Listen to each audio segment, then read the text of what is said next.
நலாஸ் நாட்டு சர்க்கரை நலமுடன் வாழ நலாஸ் இந்தியாவிலேயே நாட்டு சர்க்கரைக்கு ISI முத்திரை மற்றும் அக்மார்க் அங்கீகாரம் பெற்ற ஒரே நிறுவனம். தொடர்புக்கு 9047045000.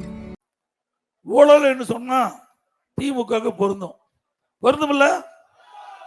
இன்னைக்கு கூட ஒரு மந்திரி வீட்டுல அமலாக்கத்துறை ரைடு நடந்துட்டு இருக்கு. இன்னைக்கு ஒரு அமைச்சர் வீட்டுல அமலாக்கத்துறை ரைடு நடந்திருக்குல்ல. எந்த அமைச்சர்?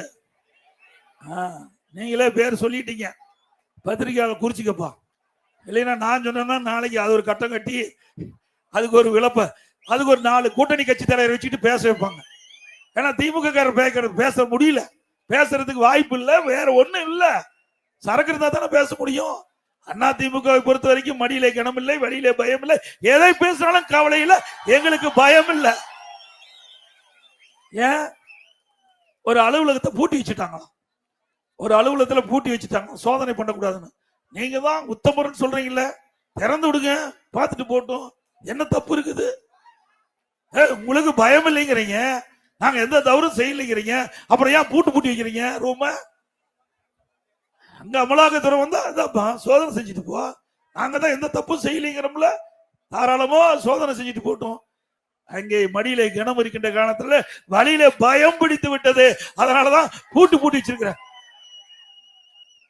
இதே நான் முதலமைச்சராக இருந்த காலகட்டம், இதே திரு ஸ்டாலினுடைய கட்சியை சேர்ந்த ஒருவர் என் மீது நெடுஞ்சாலைத்துறையிலே ஊழல் செய்து விட்டார் என்று நீதிமன்றத்தில் போட்டு நீதிமன்றம் அதை விசாரித்து தாக்கல் செய்ய வேண்டும் என்று குறிப்பிட்டு அதன் அடிப்படையில் சிபிஐக்கு உத்தரவு போட்டு நான் உச்ச நீதிமன்றம் சென்ற பிறகு அதை விசாரிக்க வேண்டும் என்று உயர்நீதிமன்றத்திலே மீண்டும் அந்த வழக்கு வந்தபோது வழக்கு போட்ட திமுக கட்சிக்காரரு வாபஸ் பெறணும் சொன்னாங்க. நான் இல்ல, இதுவரைக்கும் நீங்க பேசிட்டீங்க, என்னை பத்தி தவறுதலாக பல்வேறு பொதுக்கூட்டத்தில் பேசிட்டீங்க. எடப்பாடி பழனிசாமி நெடுஞ்சாலைத்துறையிலே ஊழல் செய்து விட்டதாக பகிரங்கமா பல இடத்துல பேசிட்டீங்க, சட்டமன்றத்திலையும் பேசி பதிவு செஞ்சு விட்டீங்க. அதனால நான் வாபஸ் பெற முடியாதுன்னு சொன்னேன். உயர் நீதிமன்ற நீதியரசர் ஏங்க வழக்கு தொடர்ந்தவரே திரும்ப பெறாங்க, ஏன் நீங்க வழக்கு நடத்துறீங்க? அவரு வாபஸ் வாங்கிட்டு போயிடுவாரு. இது வரைக்கும் பேசுற பேச்சு சட்டமன்றத்தில் பதிவாயிருக்குல்ல, அப்ப அதை காலங்காலமா அழிக்க முடியாது. அவன் அந்த வழக்கை நடத்துறேன்னு சொன்னேன். உயர் நீதிமன்றத்தில் என் மீது போட்ட வழக்க நடத்துறேன்னு துணிவா சொன்ன கட்சி தான் அண்ணா திமுக. சொன்னேன், நடத்தினேன், நிரபராதி என்று உங்க முன் நிக்கிறேன். ஹைகோர்ட்ல நிரபராதின்னு விடுவிச்சாச்சு. உடனே உச்ச நீதிமன்றம் போனாங்க. உச்ச நீதிமன்றம் போய் மரண தண்டனை கொடுத்தாங்க. அங்கேயே எல்லாம் சொல்லிட்டாங்க, இங்க எதுக்கு வந்து போட்டீங்கன்னு அங்க டிஸ்மிஸ் பண்ணிட்டாங்க.